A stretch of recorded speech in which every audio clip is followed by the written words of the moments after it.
El principal asunto de esta cuestión es que hace unos días saltó el rumor de que Zelensky iba a destituir al jefe de las Fuerzas Armadas, Valery Zaluzhny.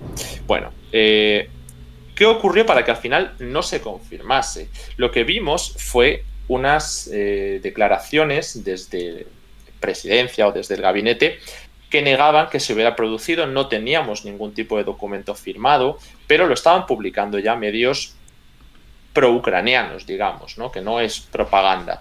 Sin embargo, no se llegó a producir a lo largo de la tarde y nos llegó la noticia de que Zelensky iba a consultar con socios políticos en el extranjero. Claro, inmediatamente se piensa en Estados Unidos, que es el actor con el que se intenta manejar pues, el equilibrio de fuerzas en el gobierno ucraniano. No solo desde la guerra, se lleva haciendo desde el Maidán. Desde antes del Maidán, Estados Unidos ha tenido un peso muy importante en el equilibrio y en la conformación de perfiles en el gabinete ucraniano. Lo que suma a esta cuestión es la crisis de fondo tan grande que había entre Zaluzhny y Zelensky. Nosotros os hemos ido explicando esas cuestiones, esas diferencias desde al menos hace año y medio, por lo menos. Yo recuerdo desde la batalla de Bakhmut, cuando todavía estaban en la mitad de la batalla los rusos, había ya rumores, pero estos eran tachados de propaganda, no tenemos una evidencia de que fueran reales, sobre que Zaluzhny buscaba una estrategia mucho más vinculada con los objetivos militares, centrándose en quizá favorecer una contraofensiva ucraniana, mientras que Zelensky necesitaba vender éxitos políticos para sus socios en el extranjero que eran vitales para mantener el apoyo internacional, el armamento, el dinero y todo. Claro, la campaña de Bakhmut fue un sumidero de recursos que Ucrania necesitaba para otros frentes. Entonces, en el mes de noviembre del 2023, cuando ya había pasado más que 2 o 3 meses del fin de la contraofensiva ucraniana, Zaluzhny empezó a dar entrevistas, bueno, ya había dado alguna, pero estas más incendiarias, como señalando que la contraofensiva había encallado, que había sido un fracaso, que hacían falta algunas medidas, ¿no? Para corregir las cuestiones que se estaban llevando a cabo pues, deficientemente. Por ejemplo, también a finales de año Zaluzhny hizo una conferencia de prensa en la que aseguró que ellos no habían pedido desde la cúpula militar la movilización de 500.000 de soldados, que es lo que sí que estaba señalando Zelensky.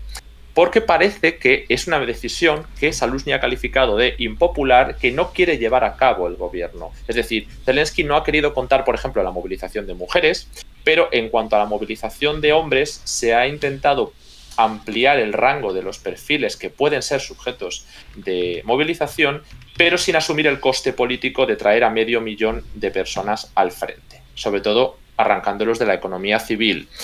Y tanto Zaluzhny como Zelensky se han llevado un poco la batalla de quién es el que tiene que asumir el coste político detrás de esta decisión.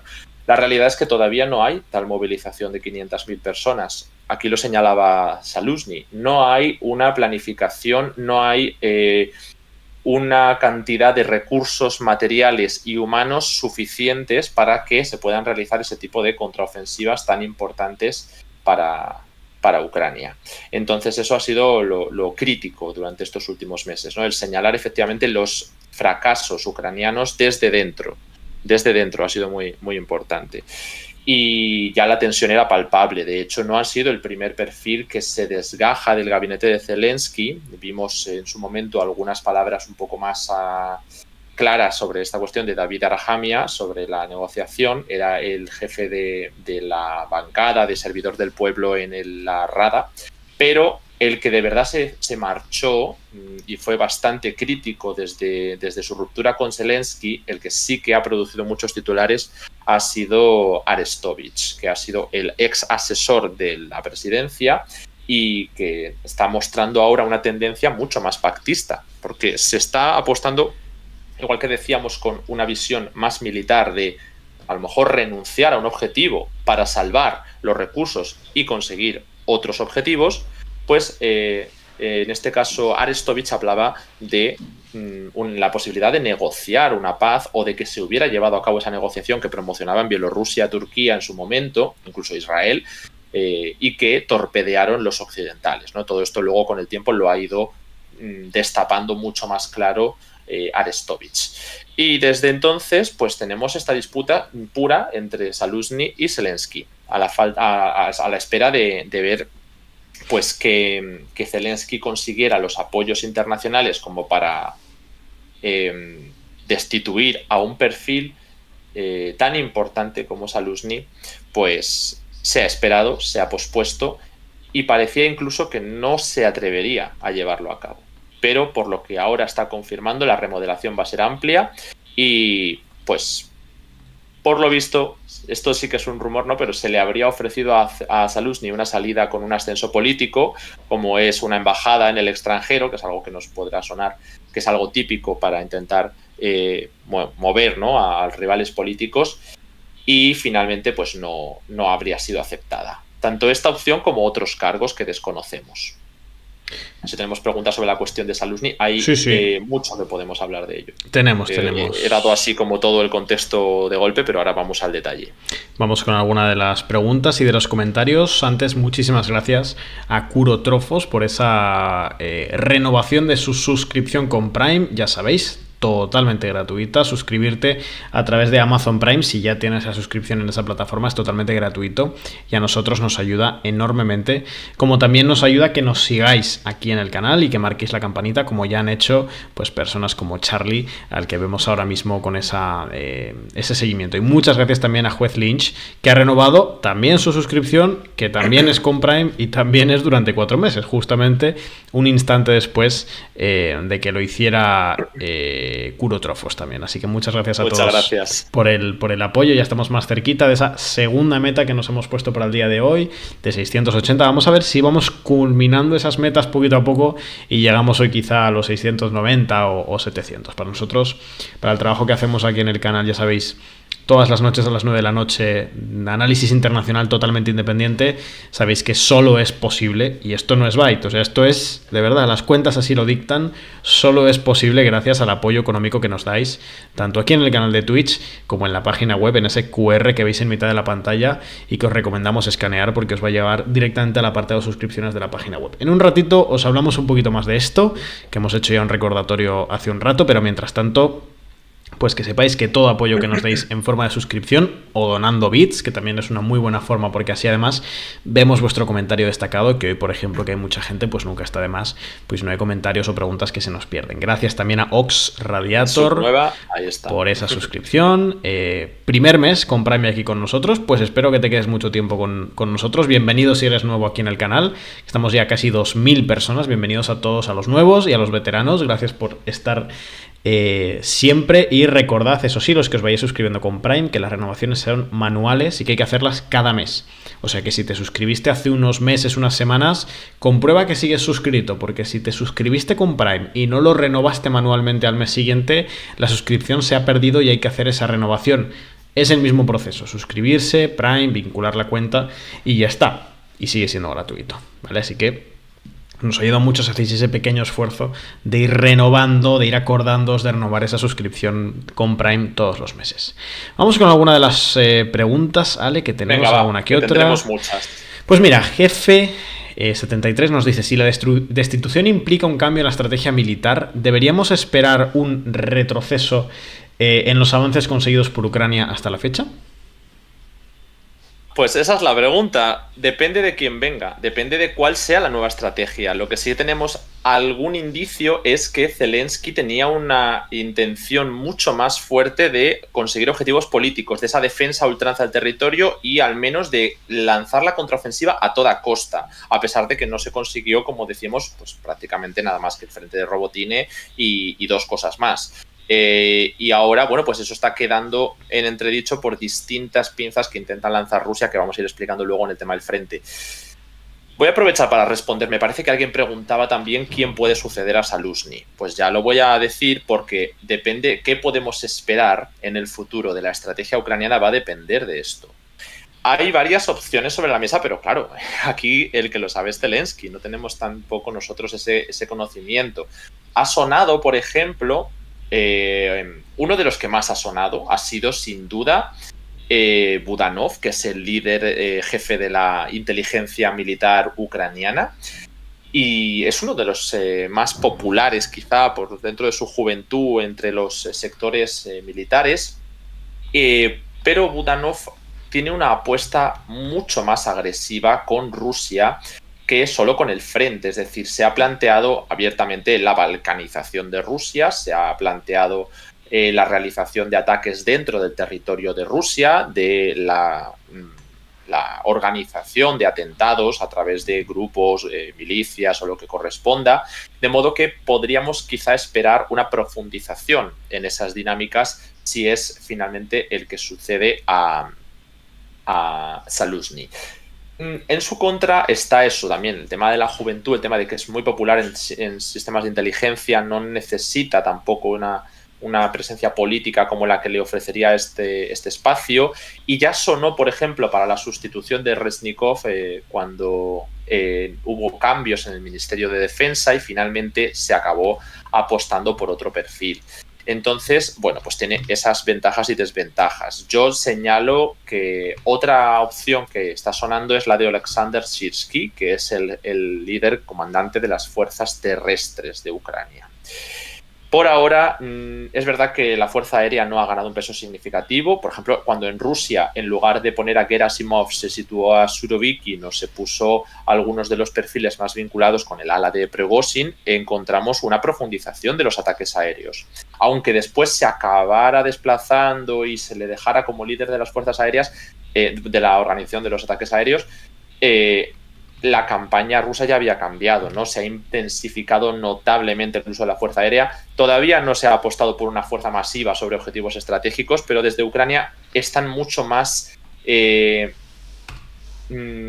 estrechos, ¿no?, en sus posibilidades. No tienen tantas opciones de maniobra con respecto a los recursos que tienen. Así que dependerá más también de la estrategia que siga decidiendo Zelensky, que al final es el decisor último si hubiera cualquier tipo de desavenencia, que lo que ocurra en los rangos inmediatamente superiores de la fuerza de defensa. Es lo que comentaba en el caso ruso, pero es aplicable a Ucrania, y creo que los perfiles en Ucrania además son mucho más diferenciados. Bueno, no, en los dos casos están bien diferenciados.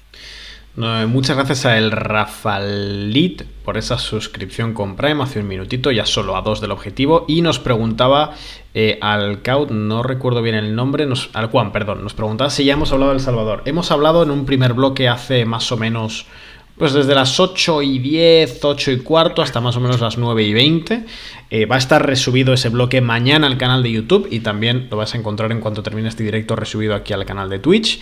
Y después, aproximadamente a las 10:30, 11 menos 20, se incorporará nuestro compañero José, que es especialista en materia de ámbitos de la lucha contra el crimen organizado, estrategias de seguridad, que nos va a analizar un poco toda la estructura de la lucha contra el crimen organizado, contra las maras del gobierno de Nayib Bukele. Ese método Bukele vamos a analizarlo críticamente con él a partir de las 10:30, 11 menos 20, así que recomiendo que os quedéis este ratito, porque no solo por la parte de Ucrania con Ale, que es particularmente interesante e importante, sino también porque después volvemos en ese segundo bloque sobre El Salvador, que yo recomiendo encarecidamente que os quedéis aquí con nosotros.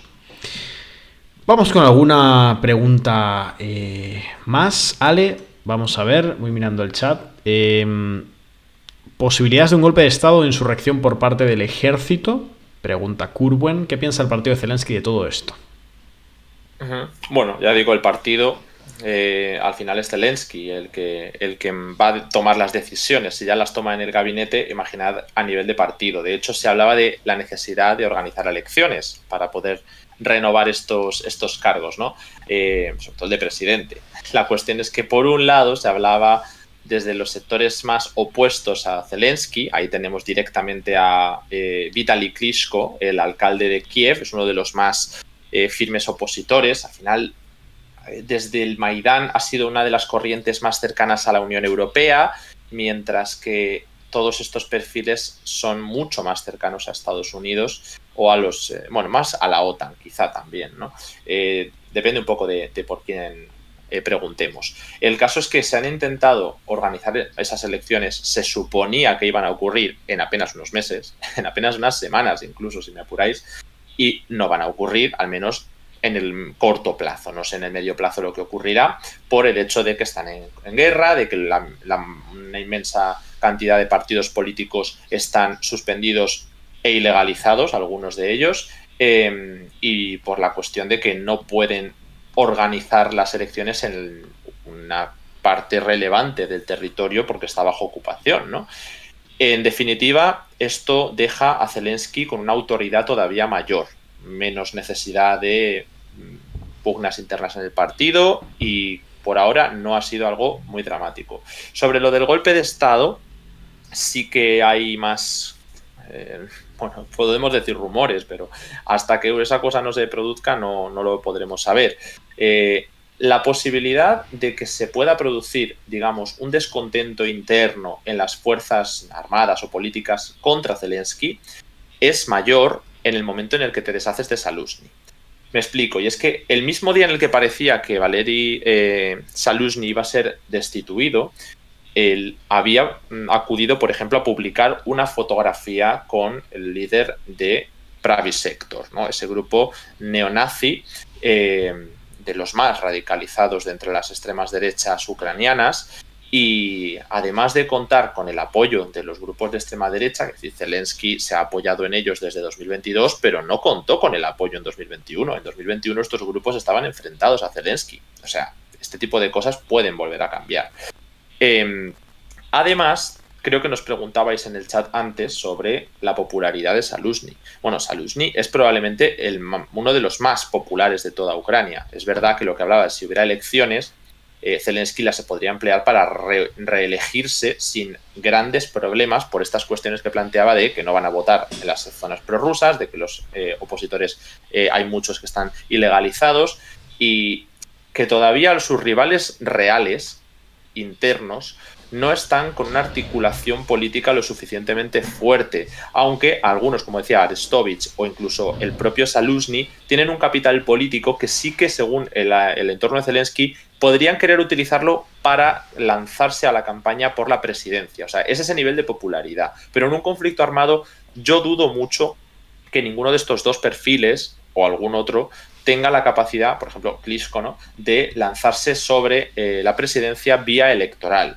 No obstante, una huida hacia adelante en un estado que ya está bastante deficiente, ¿no?, a nivel de economía civil, a nivel de frente militar, que están dándose pequeños traspiés, porque no son colapsos abiertos, pero sí mucha ruptura de líneas de defensa ucranianas, falta de resultados políticos, falta de apoyos en el extranjero en sectores clave, hablo de Estados Unidos y del paquete de ayudas, claramente, luego podremos profundizar, y que todo esto se junte con la ruptura interna del entorno de Zelensky, pues claramente favorece que se pueda producir un choque interno, ya sea una insurrección, un conato o un complot de golpe de Estado.